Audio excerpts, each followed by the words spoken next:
Oke guys, dengerin baik-baik. Karena apa yang mau gue omongin ini penting banget. Lo tahu pemilu 1971? Yang katanya aman, sentosa, damai, terkendali. Well, itu cuma branding. Realitanya, it was chaos. Kekerasan berkedok ketertiban, demokrasi palsu dibungkus rapi biar kelihatan manis. Kayak toxic relationship yang pakai filter Instagram. Dan ya, semua itu dibongkar habis-habisan sama Ken Ward di buku NU, PNI, dan Kekerasan Pemilu 1971. Gini ya guys, zaman itu NU dan juga PNI itu kayak dua tim yang main futsal, tapi lawannya itu pemerintah plus aparat plus aturan pertandingannya yang mereka bikin sendiri. So, gimana mau adil? Gak adil banget pastinya. Jadi, pemilu 1971 bukan kontestasi. Itu pameran kekuasaan. Intimidasi, intervensi, tekanan, dan rakyat yang diperlakukan kayak mainan. Bayangin aja, lu mau kampanye, tapi diintip. Lu mau pasang bendera, tapi dicopot. Lu mau bikin rapat, didatengin. Lu mau milih, diawasin. Itu pemilu? Apa sidang tilang? Yang paling gila tuh, rakyat disuruh senyum, bilang semuanya baik-baik saja. Padahal mereka lagi dibatasin habis-habisan. Kayak lu disuruh foto keluarga, tapi lu habis diomelin berjam-jam. Wih, cranky abis. Rakyat kecil benar-benar kayak NPC dalam game. Nggak dianggap, nggak dihitung, nggak dikasih ruang buat bicara. Padahal mereka maunya cuma satu hal.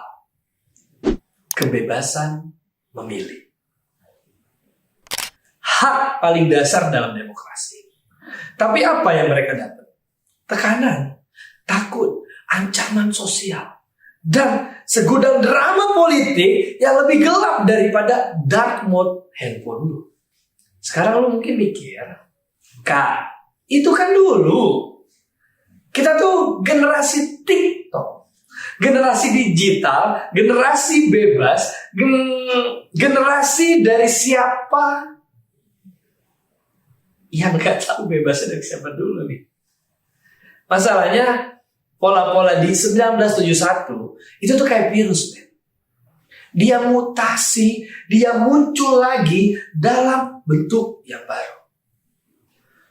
Bukan bentukan fisik sekarang, tapi bentukan narasi. Bukan razia kampanye sekarang, tapi bully digital. Bukan tekanan aparat sekarang, tapi opini yang ditekan habis-habisan dibuat orang terbunuh karakternya.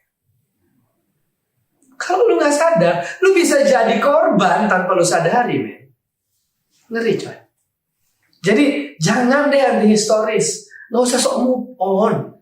Kalau lu gak belajar dari 1971, lu bakal ngulang babak gelap yang sama, tapi versi upgrade. Sekarang dengerin gue. Demokrasi itu bukan hadiah.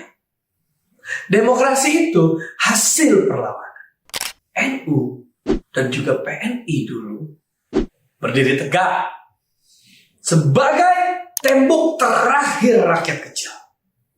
Mereka dihantam, mereka disudutkan, mereka dibungkam, tapi mereka gak pernah nyerah. Dan sekarang giliran kita. Gen Z harus jadi generasi yang keras kepala untuk kebenaran, yang ngegas kalau ada yang mau ngatur pilihan rakyat, yang berani ngomong kalau demokrasi kita ada yang curang, yang gak gampang dibodohin sama narasi-narasi receh. yang juga gak takut bilang, stop!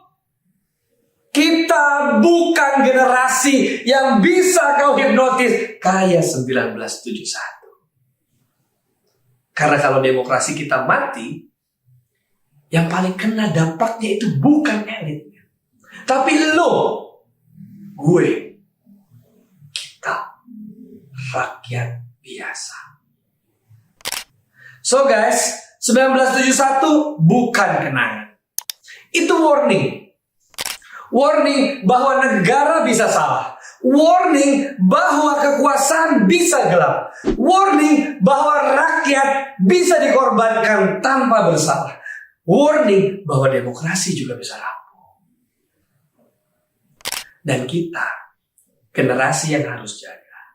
Dan kita, generasi yang harus selalu ngegas. Dan kita, generasi yang harus selalu speak up. Dan yang harus bilang, kita bukan penonton. Kita bukan objek. Kita generasi yang berani melawan, yang berani tahu kalau misalkan ada manipulasi, kita katakan dengan lantang bahwa 1971 bukan buat nostalgia. Tapi 1971 buat jaga Indonesia tetap waras. Gen Z jangan diam. Karena masa depan bukan buat pengecut.